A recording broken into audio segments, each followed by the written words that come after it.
Muy bien, buenas tardes a todos. Buenas tardes nuevamente en la clase teórica. Para hoy vamos a tener un tema relativamente sencillo, pero que tiene su repercusión clínica en neonatología por las connotaciones finales que podría tener. Voy a presentarles ya el tema y me van a comentar si se escucha todo bien.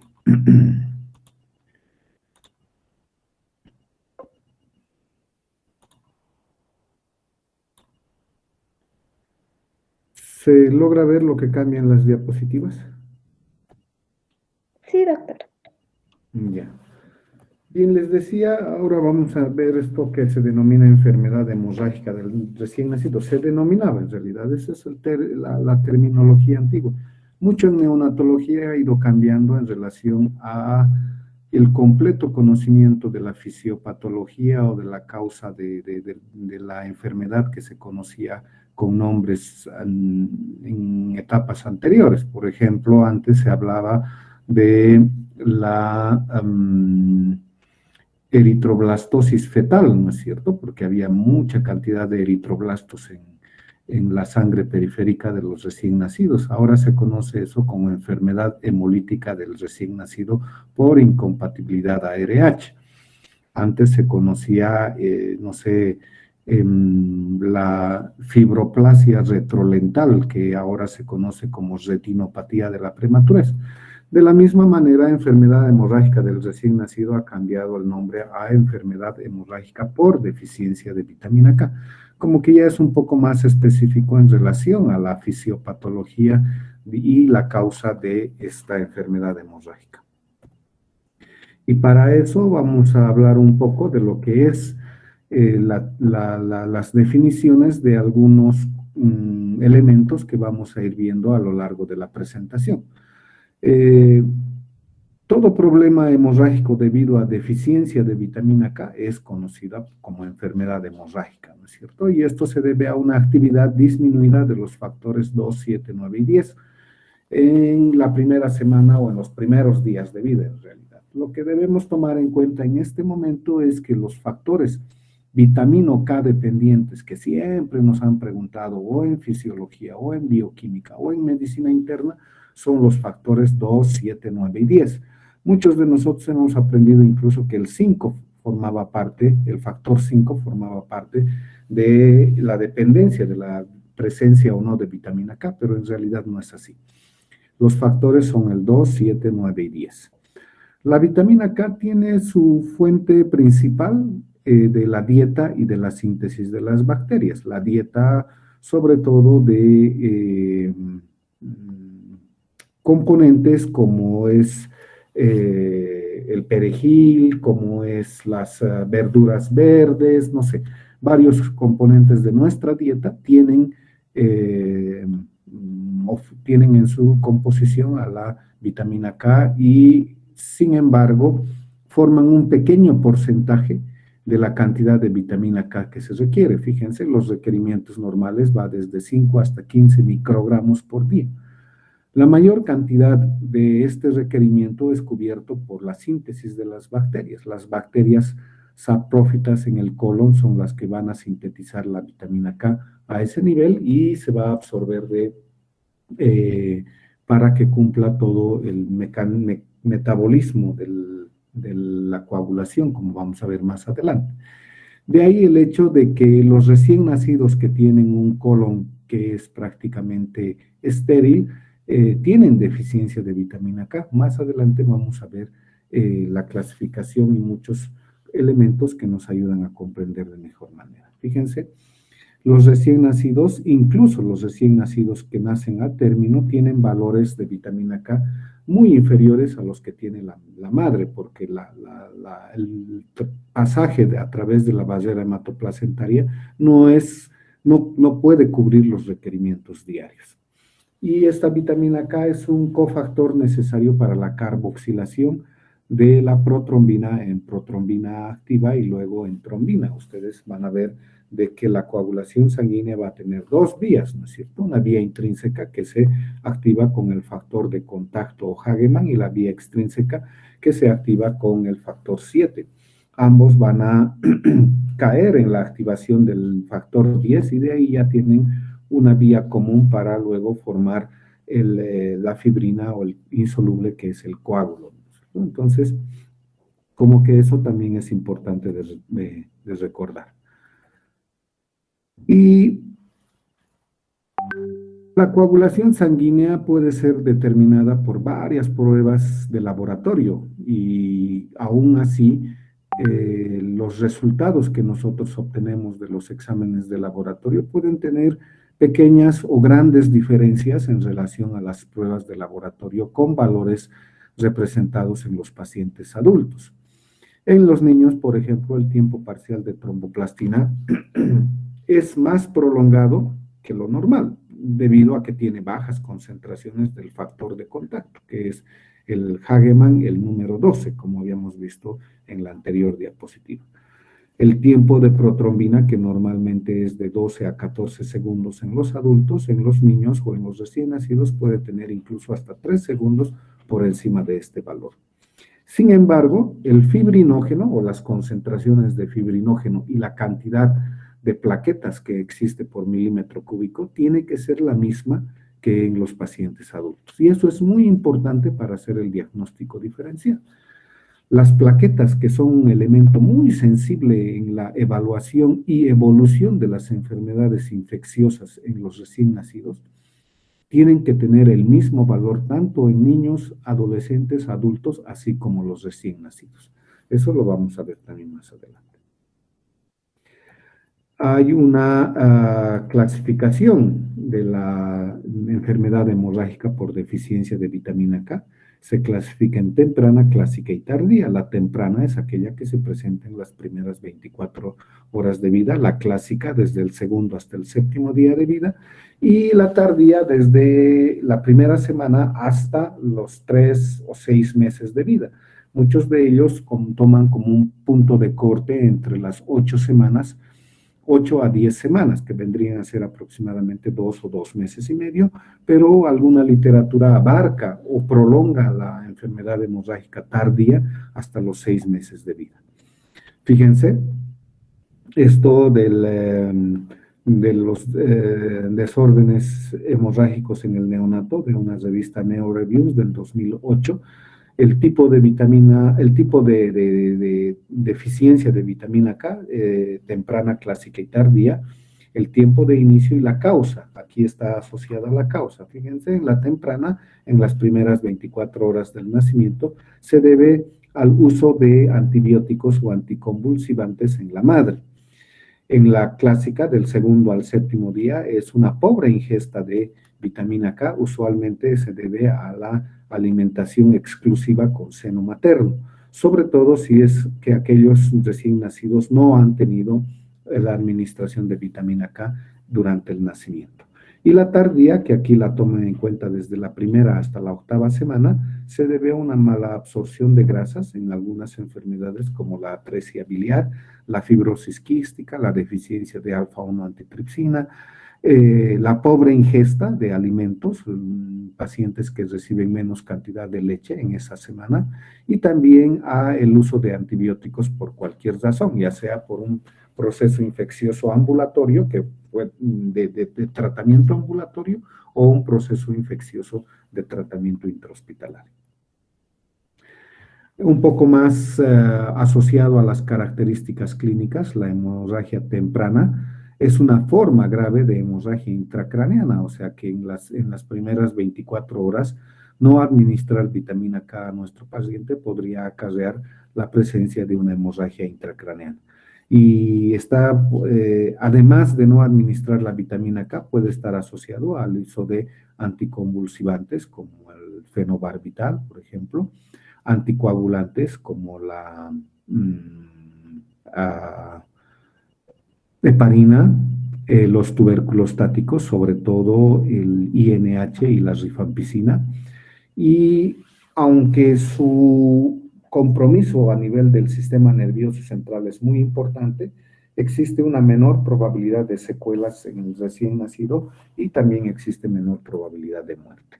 La hemorragia clásica entre el segundo y el séptimo día de vida se presenta con manifestaciones clínicas de hemorragia digestiva. Podría ser hematemesis, melena, hemorragia del cordón umbilical, caput sucedáneo con hematomas cefálicos, equimosis o hematomas en la piel a golpes o traumatismos mínimos. Entonces, ahí deberíamos sospechar de esta probabilidad. Ya habíamos dicho que se debe a una pobre ingesta de vitamina K y el diagnóstico se hace con la dosificación exacta de este tipo de vitamina K2, ¿no es cierto? Y el antecedente de no haber recibido vitamina K al nacimiento. Y la forma tardía de vitamina K es entre la cuarta y tercera, desde la primera semana o después de la primera semana hasta el tercer mes, con una mayor frecuencia, como les decía, entre las 4 y 6 semanas. Son pacientes neonatos o ya lactantes que son alimentados exclusivamente al pecho y que no han recibido vitamina K. Aquí hay una mezcla de manifestaciones clínicas con hemorragia intracraneana en un 83%, secuelas neurológicas en el 27%, mortalidad del 14%, en un estudio que se realizó entre 131 lactantes. Sin embargo, estos pacientes no solo presentan manifestaciones de hemorragia intracraneal, sino también pueden tener hemorragias, sobre todo de orden gastrointestinal, y eso hay que tomarlo en cuenta. Creo que existe un cuadro en el que ya resume todo lo que hemos conversado hasta ahora, la hemorragia temprana, la clásica y la tardía, con la edad de presentación, el sitio de hemorragia y los factores asociados o las causas asociadas a la presencia de este tipo de manifestaciones clínicas.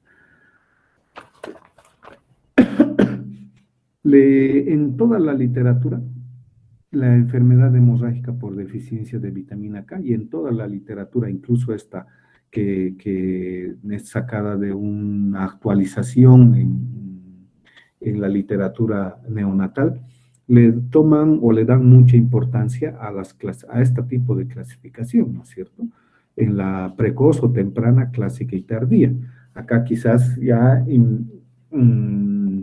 sumando a todo lo que hemos indicado, ¿qué tipo de prevención es la que deberíamos tomar en cuenta? En la precoz, por ejemplo, tal vez la administración de fármacos debería ser monitorizada previo a el nacimiento del recién nacido o tomarlo en cuenta para indicar las medidas preventivas de profilaxis con vitamina K de manera inmediata, ¿no es cierto? En la clásica siempre es necesario, después del nacimiento, en la administración de vitamina K, 1 miligramo intramuscular en todos los recién nacidos, independientemente de la vía de nacimiento. Imágenes que podrían hacernos un diagnóstico diferencial con algunas otras patologías, ¿no? El caput sucedáneo o la hemorragia del cordón, que es casi característico en los niños en la enfermedad clásica, mientras que otras enfermedades como la sepsis o la meningococcemia o las enfermedades sistémicas invasivas en los neonatos tienen otro tipo de manifestaciones cutáneas, como son las petequias o las púrpuras, que pueden observarse de una manera generalizada, sobre todo en estas enfermedades que les he mencionado. El diagnóstico de la enfermedad hemorrágica por deficiencia de vitamina K es eminentemente clínico, ¿cierto? O sea, hay que realizar una historia clínica muy prolija, tal vez ayudado con algunos exámenes complementarios, como los vamos a ver. La historia clínica basada en los antecedentes maternos. Importante conocer si está la madre tomando algún tipo de medicación de manera crónica o por alguna enfermedad que esté cursando desde hace bastante tiempo, previo al embarazo o durante el embarazo. Hay que conocer el contexto del recién nacido, ¿ya? Y las manifestaciones clínicas como consecuencia de este contexto de nuestro recién nacido, ¿no es cierto? Cortamos el cordón umbilical y el sangrado no cesa a pesar de la colocación del clamp umbilical, o en la punción de la vitamina K observamos que hay sangrado constante debido a la sola punción para la vitamina K, ¿no es cierto? Entonces, en ese caso deberíamos sospechar de la presencia de algún tipo de enfermedad hemorrágica.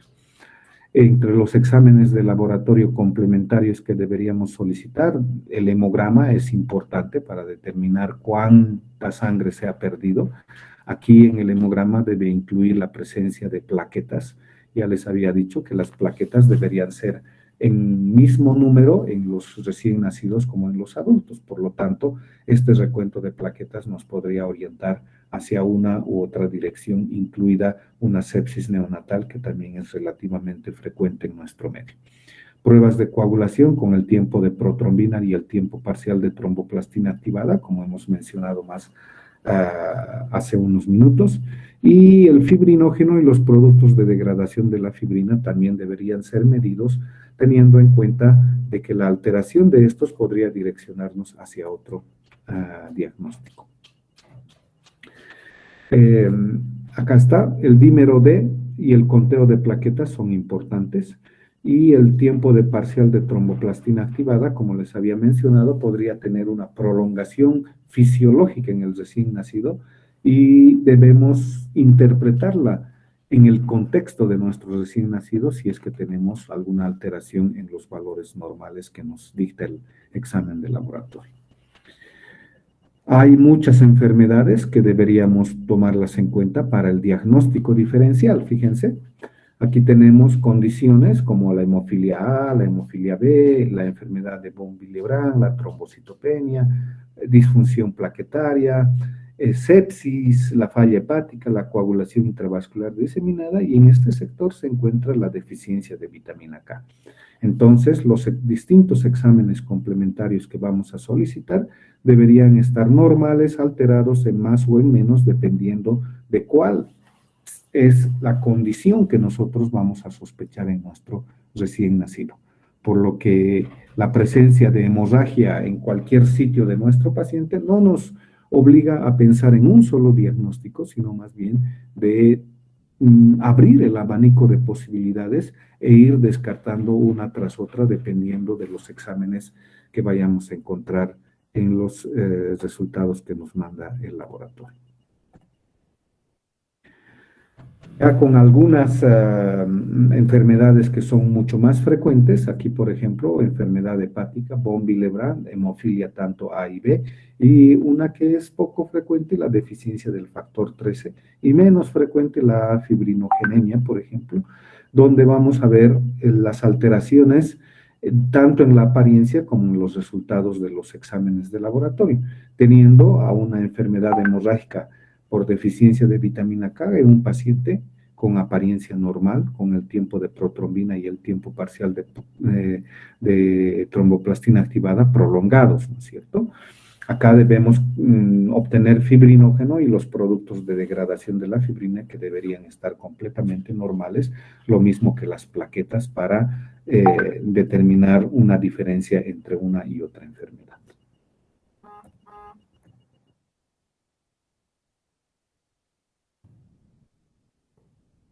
El tratamiento va a depender de cómo encontramos, en qué tipo de clasificación de la enfermedad encontramos a nuestro recién nacido.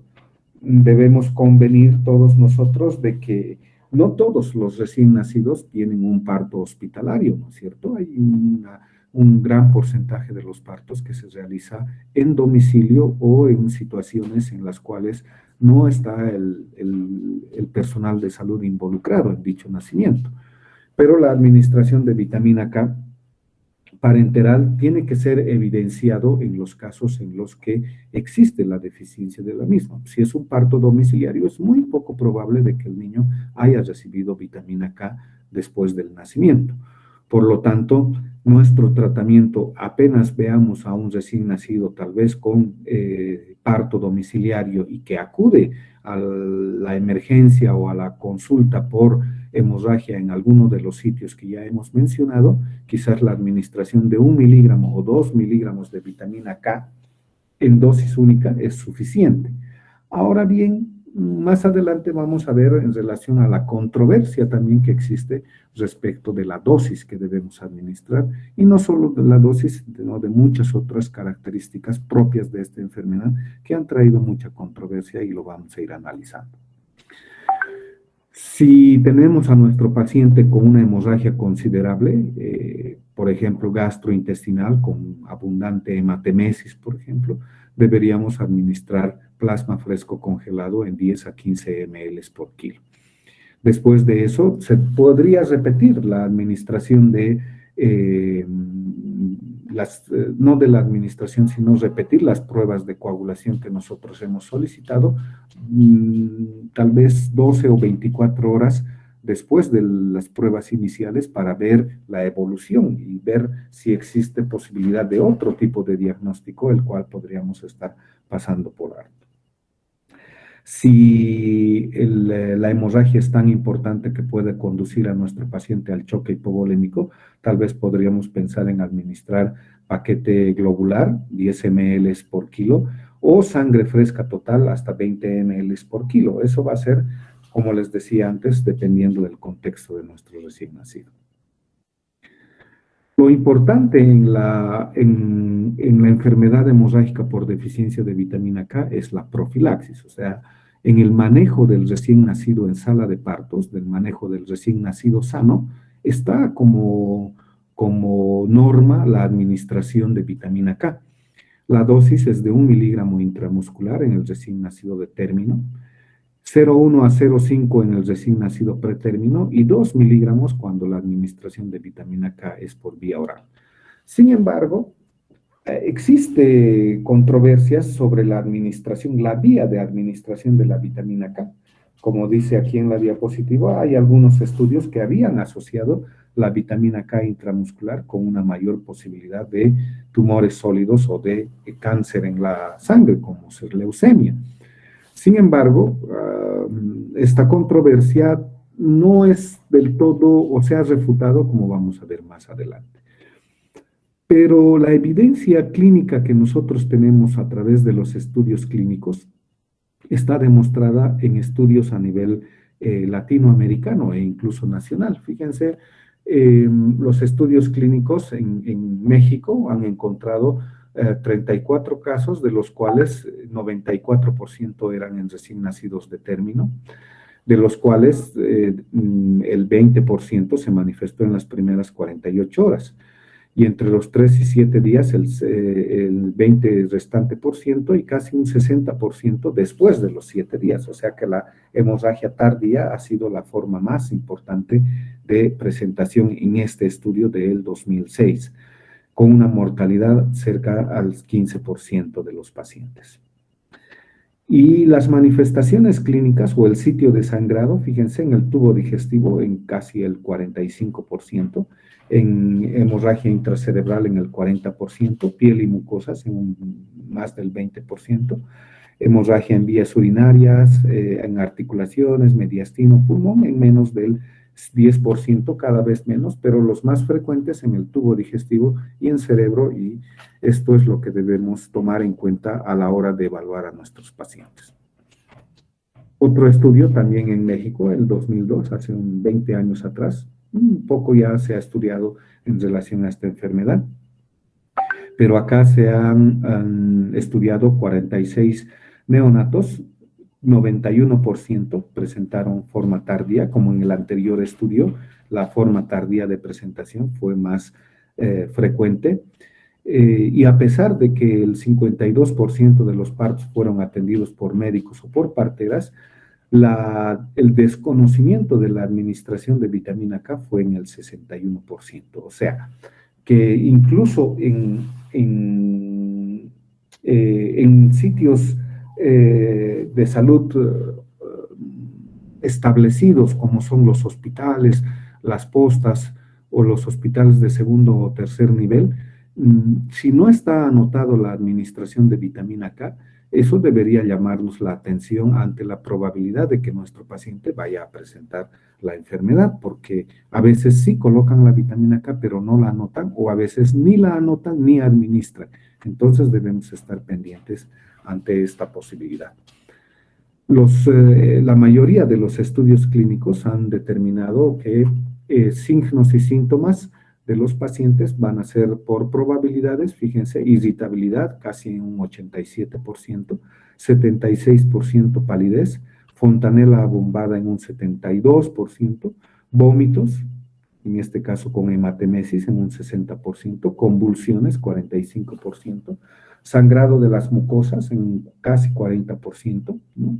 Y cada vez más, pero existiendo historia de fiebre, sangrado en heces, sangrado en sitios de la venopunción o de punción por la administración de vitamina K o lo que sea, rechazo de la vía oral, distensión abdominal, hematuria y dificultad respiratoria con porcentaje cada vez más decrecientes, pero tomando en cuenta que la irritabilidad, la fontanela anterior abombada, vómitos y crisis convulsivas denotan manifestaciones de compromiso del sistema nervioso central. Por lo tanto, la hemorragia intracraneana vendría a ser una posibilidad en este caso.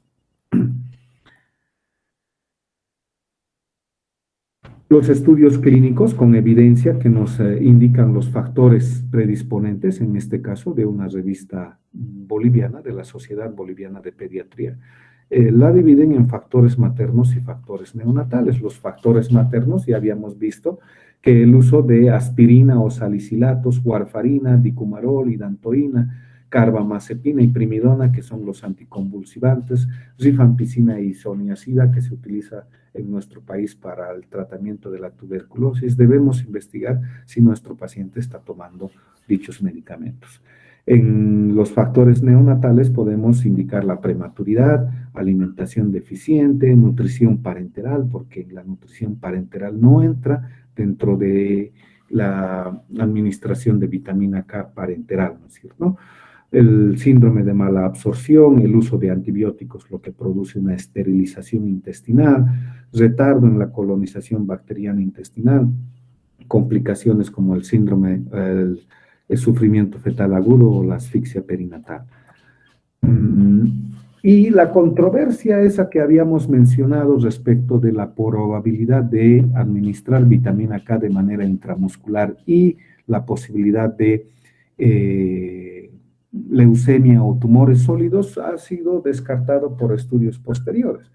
El estudio inicial fue este del Pediatrics en 1993, que determinó una mayor frecuencia de leucemia en aquellos pacientes en los cuales se administró vitamina K parenteral. De hecho, muchos de los estados en Estados Unidos prohibieron o no recomendaban la administración intramuscular de vitamina K, y de ahí la formulación oral era la preferida en ese tipo en esos lugares, en esos estados, para evitar esta asociación con leucemia.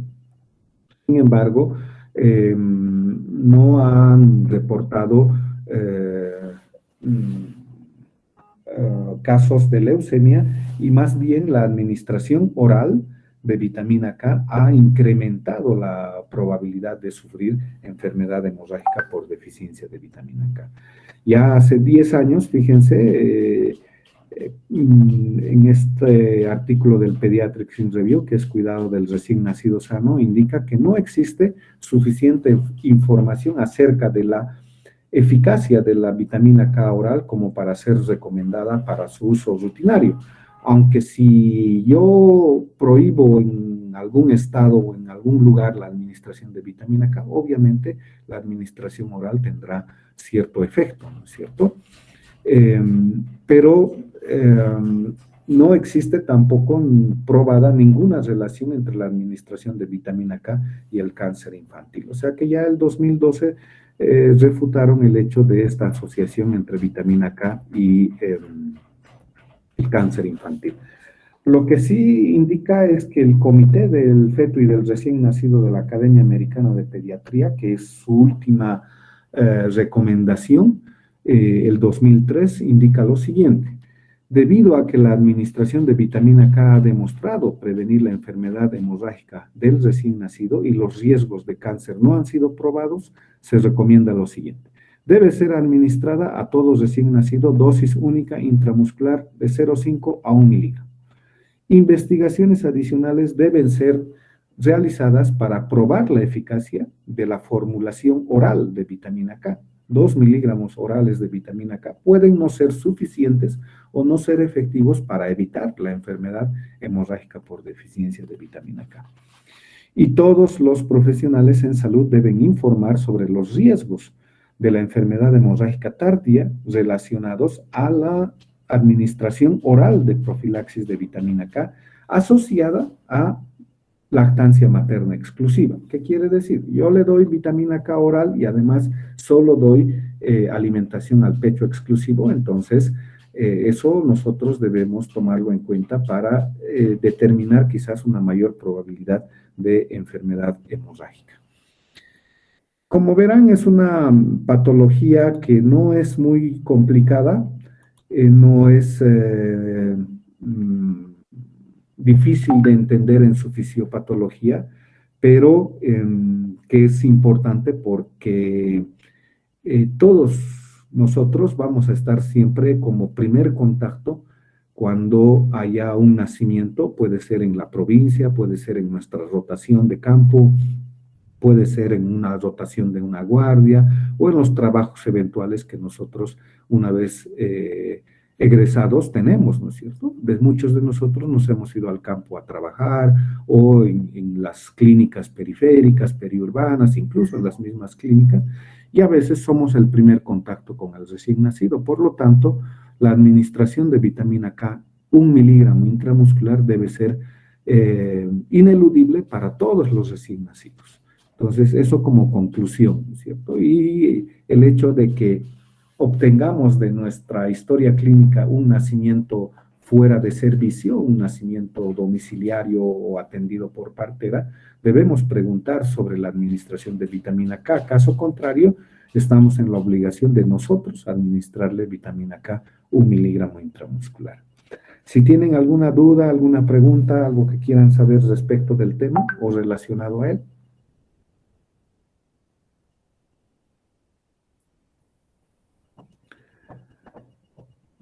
No se olviden de que si bien la presentación que ha pasado hoy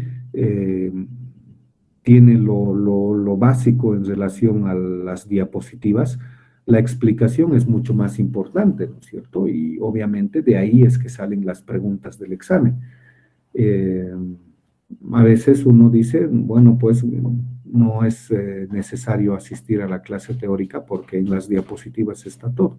Podría ser que suceda de esa manera, pero también las explicaciones son importantes porque las preguntas que nosotros debemos como docentes debemos realizar ya en los cursos finales, como suele ser el pediatría en 5º año, no deberían ser preguntas de memoria, ¿no es cierto? No deberíamos preguntar cuál es el factor vitamina K dependiente y ahí colocamos opciones 3, 8, 12 y ustedes tienen que encerrar o escoger la opción correspondiente. Lo que deberíamos hacer es un tipo de preguntas donde más bien se desarrolle elementos de pensamiento superior, ¿no es cierto? No solamente memoria, sino más bien razonamiento, criterio y juicio clínico. En esa dirección van a ir las preguntas del examen que corresponden a mis temas. Esperemos de que en la hora del examen entren de esa manera, porque a veces como que se hace muy difícil o más crítico aún, los mismos estudiantes reclaman porque, y eso es cierto, porque la anterior rotación he tenido un reclamo de las preguntas porque no se las hace de la manera memorística como se hace con otras preguntas. Entonces, es una reflexión porque en realidad medicina no, si bien echamos mano muy fuerte de la memoria, y eso es muy cierto, también debemos desarrollar pensamiento superior, ¿no? Y eso es importante. Si no existe ninguna pregunta, como siempre, un gusto haber presentado la clase. Si hay alguna duda, algo, si es que lo hacen ahora y si no, incluso a la plataforma en el apartado de deficiencia de enfermedad hemorrágica por deficiencia de vitamina K, yo les podría responder con gusto. Si no hay preguntas, nos vemos hasta la siguiente. Creo que me toca hipotiroidismo congénito la siguiente semana, o sea que vamos a estar en contacto. Un gusto y buenas tardes a todos. Que pasen una buena tarde y el resto de jornada. Que les vaya muy bien.